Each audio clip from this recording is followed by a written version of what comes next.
ఇది ప్రజాస్వామ్య దేశం. ఈ ప్రజాస్వామ్య దేశంలో ఈ రాష్ట్రంలో ఎవరైనా పార్టీలు పెట్టుకోవచ్చు. ఇంతకుముందు కూడా ఇక్కడ కేఏపాల్ పార్టీ పెట్టుకున్నాడు, షర్మిల కూడా పార్టీ పెట్టుకున్నాడు. సో ఎవరైనా పార్టీ పెట్టుకోవచ్చు. నెంబర్ 1. నెంబర్ 2, పార్టీ పెట్టిన క్రమంలో ఆ పార్టీ ఎజెండా ఏంది, ఆ పార్టీ విధానం ఏంది, ఆ పార్టీ ప్రజల కోసం పెట్టిన పార్టీయా, ఆ పార్టీని వేరే ఎవరో వెనకాల నుండి పెట్టించిన పార్టీయా, ప్రజలన్నీ కూడా గమనిస్తారు. రెండవది. మూడవది, గతంలో కూడా తెలంగాణలో చాలా పార్టీలు వచ్చినాయి. ఆలి నరేంద్ర గారి నుంచి మొదలుకొని నాగం జనార్దన్ రెడ్డి గారు, దేవేంద్ర గౌడ్ గారు, తర్వాత ఇతరత్ర చాలామంది, విజయశాంతి గారు, చాలామంది పార్టీలు పెట్టారు. కానీ ఆ పార్టీల పరిస్థితి ఏమైందో తెలంగాణలో మీ అందరికీ కూడా తెలుసు. నేను ఇంకో మాట అడుగుతుంది. ఇక్కడ పార్టీ పెట్టుకున్నటువంటి వాళ్ళు ఇవాళ కేంద్రంలో బీజేపీ ప్రభుత్వం ఉంది, రాష్ట్రంలో కాంగ్రెస్ ప్రభుత్వం ఉంది. వాళ్ళని కదా విమర్శించాల్సింది, తిట్టాల్సింది వాళ్ళని కదా. వాళ్ళని తిట్టకుండా మా ప్రతిపక్షాన్ని తిట్టుడేంది అంటేనే ఆ పార్టీ వైఖరి ఏందో, ఆ పార్టీ విధానం ఏందో దాన్ని బట్టి అర్థం చేసుకోవచ్చు. ఇక మీరు అన్న ప్రశ్న సారయ్య గారు అడిగారు, కేసీఆర్ మరమనిషి. నేను ఒక మాట అంటున్నా బ్రదర్, అసలు కేసీఆర్ గారు లేకపోతే తెలంగాణ ఎక్కడిది, మేమంతా ఎక్కడిది, మనం ఎక్కడిది. కేసీఆర్ గారి గురించి మాట్లాడే ముందు ఆలోచించుకోవాలి కదా. కేసీఆర్ గారే లేని మనం ఎక్కడిది, మన తెలంగాణ ఎక్కడిది. అన్నిటికన్నా ముఖ్యంగా కేసీఆర్ గారిని మరమనిషి అని మాట్లాడినటువంటి వాళ్ళకి నేను గుర్తు చేస్తాను. కేసీఆర్ ఎట్లా మరమనిషి అవుతాడు? 70 లక్షల పైచిలకు రైతుల కుటుంబాలకు 73,000 కోట్లు రైతు బంధు రూపం లేచినందుకు కేసీఆర్ మరమనిషి అవుతాడా? 15 లక్షల ఆడబిడ్డలు పెళ్లిళ్ళు చేసి కళ్యాణ లక్ష్మి కింద ₹1,00,000 ఇచ్చినందుకు కేసీఆర్ మరమనిషి అవుతాడా?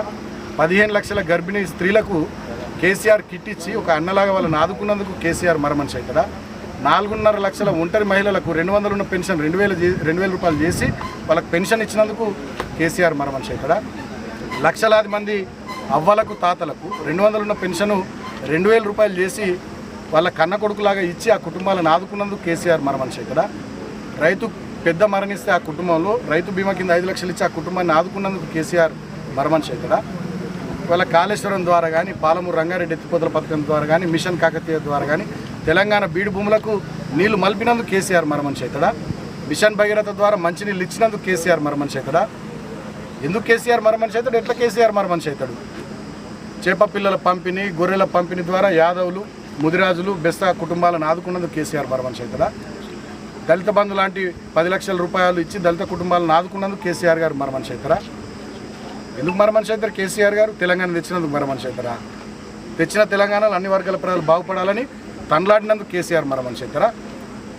తెలంగాణ ఉద్యమంతోనే సంబంధం లేనటువంటి వ్యక్తి ఇవాళ తెలంగాణ రాష్ట్రానికి ముఖ్యమంత్రి గద్దె మీద కూర్చొని మొత్తం భూములు బుక్క పెట్టుకుంటా, తెలంగాణ నీళ్ళని వాళ్ళ గురువు చంద్రబాబు కోసం ఆంధ్రకు మలుపుకుంటా, తెలంగాణ మీద పెత్తనం చేసుకుంటా, తెలంగాణలో విపరీతమైనటువంటి అవినీతి చేసుకుంటూ, తెలంగాణ రైతులకు రైతు బంధు ఇవ్వకున్నా, తెలంగాణ మహిళలకు ఇచ్చినటువంటి 2,500 మాట మహాలక్ష్మి కింద అది చేయకున్నా, అదేవిధంగా నిరుద్యోగులకు ఇస్తామన్న నిరుద్యోగ భృతి ఇవ్వకున్నా, తర్వాత 2 లక్షల ఉద్యోగాలు ఇస్తామని నిరుద్యోగులకు అవి ఇవ్వకున్నా, 2 లక్షల రుణమాఫీ చేస్తామని అది చేయకున్నా, రైతు భరోసా కింద 15,000 ఇస్తామన్న అవి ఇవ్వకున్నా, అంటే ఏ ఒక్క వర్గానికి తెలంగాణలో ఏం చేయని ముఖ్యమంత్రి రేవంత్ రెడ్డి ఏమో హృదయం ఉన్న మనిషి అవుతాడు.